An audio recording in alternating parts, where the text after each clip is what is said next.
¿Cómo están? Bienvenidos a Agenda Económica, edición PM. Gracias por estar con nosotros a esta hora. Al cierre del día vamos a revisar en 30 minutos las informaciones importantes de esta jornada. Y vamos a comenzar hablando de la carrera presidencial y de lo que planteó Evelyn Matei aquí en CNN Chile y en Agenda Económica este lunes.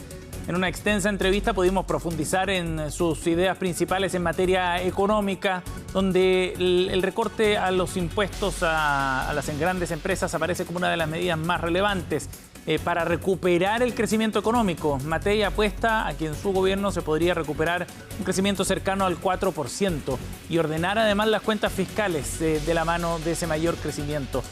Respecto a la reducción de impuestos, asegura que será de inmediata un primer recorte y luego trazar un camino para avanzar a una profundización en esta materia. Natalia Muñoz nos cuenta más en la siguiente nota.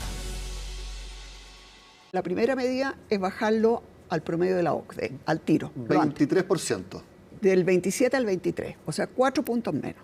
¿Ya? ¿Gradualidad de algunos años? De inmediato. Al tiro. Una baja sin gradualidad al impuesto corporativo es lo que propone la candidata presidencial de Chile Vamos y Amarillos. En entrevista con Agenda Económica, Evelyn Matei aseguró que el reducir el tributo al 23% a las empresas será su primera medida en materia económica si es que llega a la moneda. A largo plazo, el objetivo es bajarlo aún más. Si es que elegida, proyecto de ley para bajar el impuesto al 23%. Del 27 al 23, tal cual. Mientras más crezcamos, mientras más rápidamente crezcamos, más rápido podemos bajar la tasa de impuestos de 23 a 18. No lo veo muy factible en ese primer gobierno. Disminución que generaría menor recaudación fiscal, pero que según Matei vendría con más inversión, lo que a su vez sería una palanca importante para el crecimiento. El objetivo de la candidata de oposición, si es que llega a la presidencia, es crecer 3% en el primer año y al tercero se incrementaría al anhelado 4%. El Partido Comunista no puede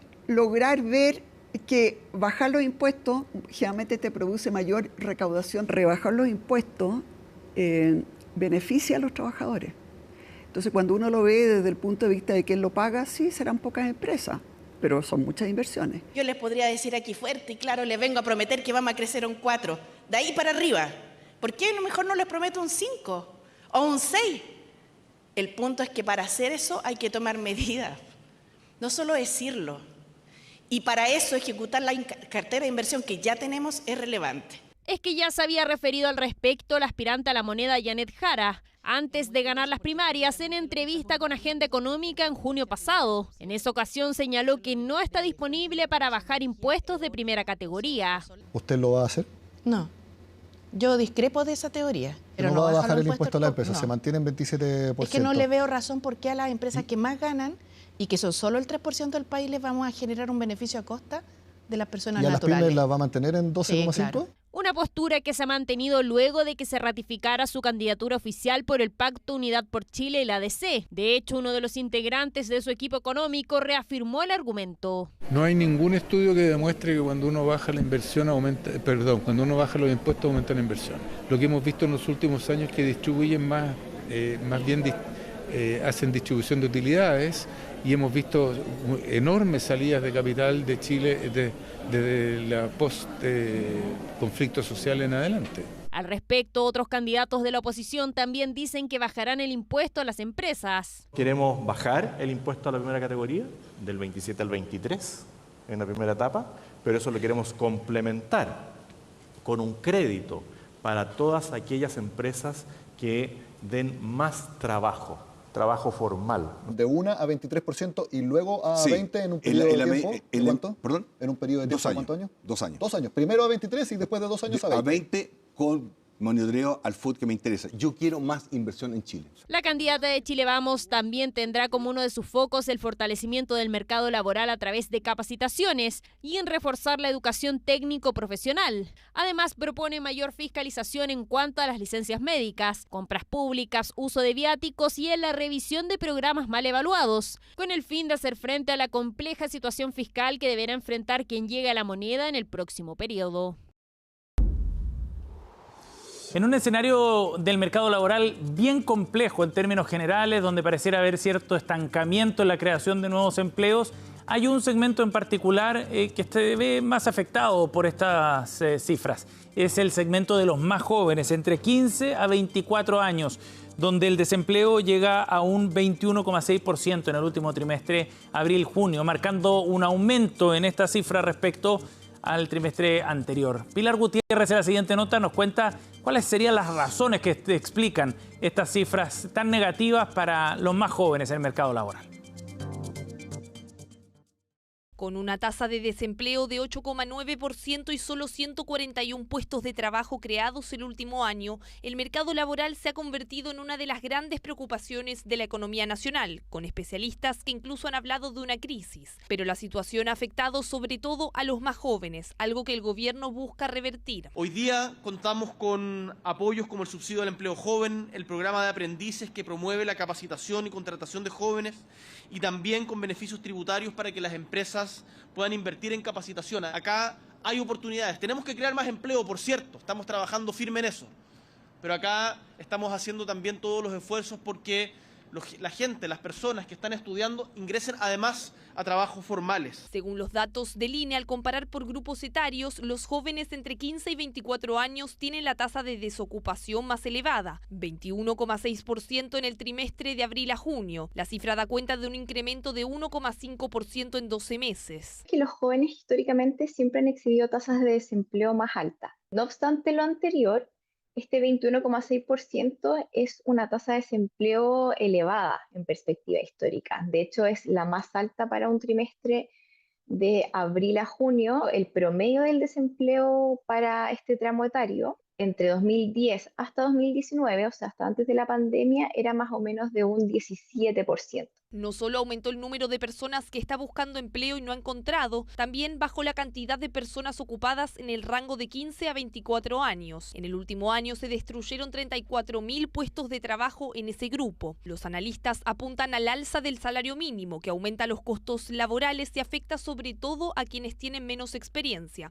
A eso suman otros motivos. Esto ha sido impulsado por la inflexibilidad que existe en las normativas laborales y también a la falta de políticas que incentiven adecuadamente la contratación de los jóvenes en las empresas. ¿Qué podemos hacer para revertir esta situación? Primero, controlar el alza de los costos laborales que están impactando crecientemente a la pyme. Promover desde el Estado políticas que incentiven la contratación de jóvenes. Otra de las recomendaciones que hacen es poner un mayor énfasis en la capacitación de los jóvenes en herramientas tecnológicas, que son claves para el desarrollo del mercado laboral futuro. Pero también sugieren un cambio en el modelo secuencial que prima actualmente, donde las personas terminan sus estudios y después ingresan al mercado laboral. En particular los sistemas de formación dual, en donde el ingreso al mundo laboral ocurre mientras las personas están estudiando, muestran tasas de desempleo de los jóvenes que son mucho más similares al promedio de la población. Desde el Ministerio del Trabajo se han enfocado en la reestructuración del subsidio al empleo joven para abordar el tema. Y lo que busca justamente es que aquellos jóvenes sin experiencia laboral que están buscando una oportunidad de trabajo cuenten con un subsidio tanto para la empresa, con un foco en las pymes, como para el trabajador. Estimular que las empresas que hoy día están tomando la decisión de crear un nuevo puesto de trabajo contraten a jóvenes y que por una duración de un año puedan recibir este apoyo justamente para asociar los procesos de capacitación, de entrenamiento, de formación. En paralelo, en el último tiempo se ha popularizado el caso de los denominados ninis, concepto que hace alusión a las personas que ni estudian ni trabajan. Muchos jóvenes se encuentran en esa situación. Sin embargo, los especialistas llaman a ser cuidadosos con la connotación que ha adquirido la palabra. Eso no significa que estas personas sean vagas o estén en la holgazanería, ni mucho menos. A quienes incluye entre este grupo de ninis, entre comillas, a personas desempleadas. Esas personas quieren trabajar, pero no han podido encontrar un trabajo. También incluye justamente a personas que están inactivas, pero muchas de ellas, la mayoría son mujeres jóvenes, que están abocadas a trabajos de cuidado del hogar. Es por eso que prefieren ver el fenómeno como algo aparte y concentrar la mirada en fomentar iniciativas que faciliten el ingreso de los jóvenes al mercado laboral con empleos de calidad. Nos vamos a ir a otro tema. El último dato de inflación pareciera que modificó las expectativas que hay en el mercado respecto a la evolución que va a tener La tasa de política monetaria, ya no se espera un recorte de tasa para septiembre, sino más bien cerca de fin de año. Eso es lo que muestra la última encuesta de expectativas económicas del Banco Central. Elizabeth Acosta nos cuenta la siguiente nota. Inflación al 4% al cierre de año, un recorte de la tasa de política monetaria en diciembre y estabilización del precio del dólar. Es lo que proyectan los analistas en la encuesta de expectativas económicas del Banco Central. De acuerdo al sondeo, la inflación en el corto plazo se habría visto potenciada por temas puntuales como las alzas a las tarifas eléctricas, el precio del petróleo y el incremento de los costos laborales. Lo importante aquí es entender que buena parte de esa mayor inflación fue de carácter transitorio, derivado, ¿no es cierto?, de, por ejemplo, entre otros factores, el aumento en los precios de electricidad, más lo que fue los efectos de normalización de precios tras los Cyber Days de junio.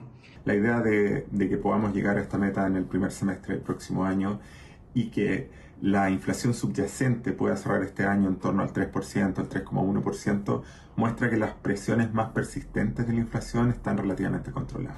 En cuanto a la tasa de política monetaria, esta tendría un solo recorte de 25 puntos base en el mes de diciembre, cerrando el 2025 en 4,5%. Sin embargo, algunos analistas esperan que la disminución de la tasa ocurra antes.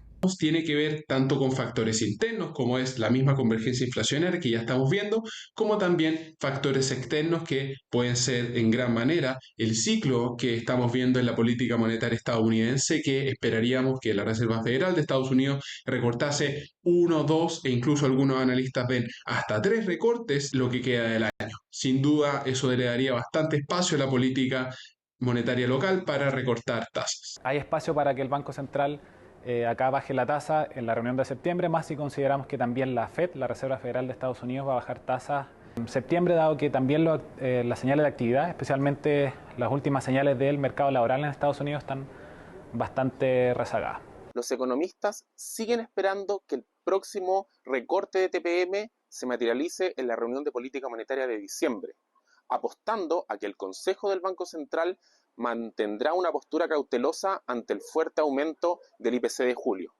Sobre el precio del dólar, se proyecta mayor estabilidad con un tipo de cambio de 960 pesos para octubre. El tipo de cambio podría moderarse, esto principalmente por una menor incertidumbre internacional, repunte en los precios del cobre y un escenario de estabilidad en China. Estos factores han servido de apoyo para la moneda chilena, en donde esperamos que durante este segundo semestre pueda mantener esa estabilidad. De acuerdo a los analistas consultados por el Banco Central, el 2025 cerraría con un crecimiento de 2,3% de la economía chilena. Bien, es momento de ir a una pausa y volvemos de inmediato. Seguimos con más de Agenda Económica PM.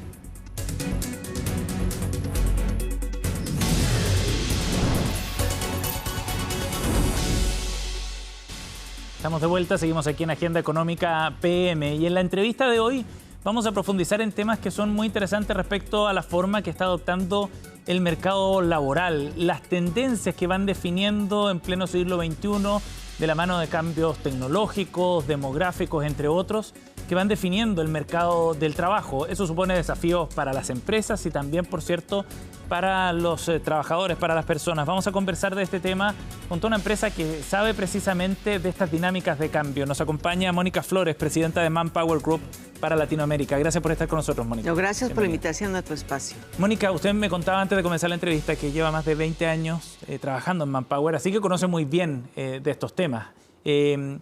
¿Había visto un escenario tan desafiante como este por toda la dinámica de cambios que describíamos? Honestamente no. Creo que estamos viviendo una época única donde tenemos tendencias que se han acelerado de manera increíble, como la adopción tecnológica, pero sobre todo me parece que la concepción de lo que es el trabajo para las diferentes generaciones ha marcado una gran diferencia. Hoy también enfrentamos un reto a nivel global de escasez de talento. Si hay mucha gente buscando empleo, pero poca gente sabe hacer lo que el mercado laboral requiere hoy. Y vemos esta contradicción en Latinoamérica, donde todavía tenemos bono demográfico, pero hay un problema para encontrar el talento adecuado en el momento correcto. Profundicemos en ese tema porque es interesante el concepto de la escasez de talento. ¿A qué se refiere y qué áreas en particular hoy día son las que están más desafiadas por esta escasez de talento? Mira, a nivel global, el 74% de los empleadores, 7,4 es un gran número, dice que no encuentra talento que necesita para sus estrategias de negocios. Porque las estrategias cambiaron. En América Latina, concretamente en Chile, es el 60%. 6 de cada 10 empleadores dice no encuentro el talento cuando lo necesita. Y esto implica una fricción entre lo que la gente ofrece como habilidades y competencias y lo que las empresas requieren. Claro. Por dos motivos. Una, no en todos los países. Chile es un caso de excepción, creo que está mejor posicionado que el resto de la región. Los sistemas educativos no han avanzado con suficiente velocidad. Ajá, claro, y la dinámica de cambio es muy veloz, la dinámica de cambio es muy rápida y adaptar un plan de estudios es muy complicado, hay una normativa muy compleja, hay que capacitar a los profesores, cuando aprendes algo ya resulta que es obsoleto porque salió otra cosa. Exacto. Y eso es una tensión importante. La segunda en nuestra región es la falta del idioma inglés en general, que eso también es una traba para que los jóvenes y no tan jóvenes busquen empleo. La tercera razón es que cambiaron las necesidades de las organizaciones. Antes pedíamos quizá muchos títulos, que viniera de una universidad particular, que tuviera 10, que tuviera una certificación, y hoy no. ¿Qué es lo que se pide hoy? Hoy buscan más competencias blandas, capacidad de comunicarse, capacidad de influir, resolver problemas, creatividad e intuición. Lo que necesitas hoy como conocimiento puede ser que mañana sea obsoleto, como te decía hace un momento. Sí. Y lo que buscamos son personas que aprendan todos los días y estén dispuestas a aprender. Porque el éxito ya no es, como antes, lo que sabías. El éxito es en función de lo que eres capaz de aprender. Y esa competencia, que para mí es una de las más importantes, junto con la inteligencia emocional, es lo que no hay en grandes cantidades. Claro. Pero en nuestra región tenemos otro reto, que es la informalidad. No tenemos También. países con 70% de informalidad, 55%. O sea, ese también es una barrera para el crecimiento del talento en nuestros países. Mónica, y en particular, ¿esto se ve acentuado en algunas industrias, por ejemplo, que tengan un problema más agudo de escasez de talento? Mira, sí hay industrias, pero es por ciclos.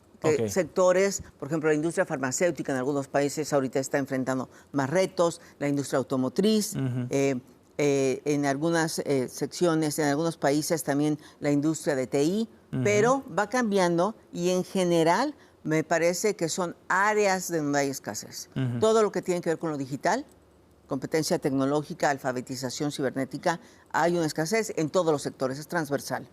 Capacidad de comunicación y liderazgo también es transversal, más que por un sector específico. Y yo creo que lo que tenemos que hacer también como región, si me permites el comentario, es integrar a más mujeres al mundo del trabajo formal. Que es un desafío también que y es una gran oportunidad, porque no estamos volteando a ver al 50% de la población. Claro. Que por razones culturales, históricas, de roles asignados, son mujeres preparadas, listas para trabajar, pero que no encuentran condiciones laborales que empaten con su vida personal. Sí, y ese es un enorme desafío hace mucho rato acá en la región, ¿no? Hace mucho acá rato, en Chile, por lo menos, hemos dado pasitos pequeños, pero hoy, por ejemplo, solo el 3% de los CEOs en México, en Chile son mujeres. Claro. Solo el 3%. Sí. En general en la región el 6%, que tampoco es una panacea. Somos muy pocas en puestos de liderazgo así. Y me parece que también quisiera mencionar el reto de los jóvenes. ¿Por qué pienso yo que es ahí donde está el meollo? Porque la tasa poblacional, aunque todavía tenemos bono demográfico, está cambiando. Chile ya tiene una tasa de reemplazo muy baja, México igual, en la mayoría de nuestros países estamos temiendo que el bono demográfico se acabe en los siguientes 10 años. ¿Cómo atraer a estos jóvenes a que se integren a la empresa, al mundo formal? Es un tema que abordábamos en una nota precisamente en el primer bloque a propósito de las últimas cifras de desempleo acá en Chile, donde este grupo en particular se ve más golpeado. Claro, y entonces las empresas tenemos que invertir en nuestra marca empleadora, modernizarnos y entender qué buscan los jóvenes. Mi generación vivía para trabajar. Claro. el trabajo era el sinónimo del éxito. Los jóvenes trabajan para vivir. Sí. Y esa concepción es totalmente distinta. Es cierto, antes tenía un valor incluso identitario en algunos casos. Mónica, a propósito de esto entonces, miremos qué es lo que viene hacia adelante. ¿Cómo se proyecta el futuro del trabajo en base a estas tendencias y a la evolución que ustedes han visto? El futuro del trabajo se define distinto. Claro, hay funciones que no van a cambiar. Los médicos van a seguir teniendo casi la misma función de antes. Pero creo que hoy tenemos que hablar de trabajos flexibles, horarios manejables, más vacaciones, que es lo que la gente quiere, la gente joven quiere. Es importante el sueldo, por supuesto, pero más es un liderazgo más humano. Empresas que entiendan a la persona como tal, no como un empleado, con mucha más inversión en temas de bienestar y salud y apoyo psicológico. Ver a la persona como un ente completo, no como un trabajador. Eso ya se acabó. Claro. Y las empresas que no den pasos en ese sentido van a fracasar porque el que no tiene talento pierde la guerra comercial. Es un desafío grande para las organizaciones, me imagino, ¿no? Por la cultura organizacional, digo.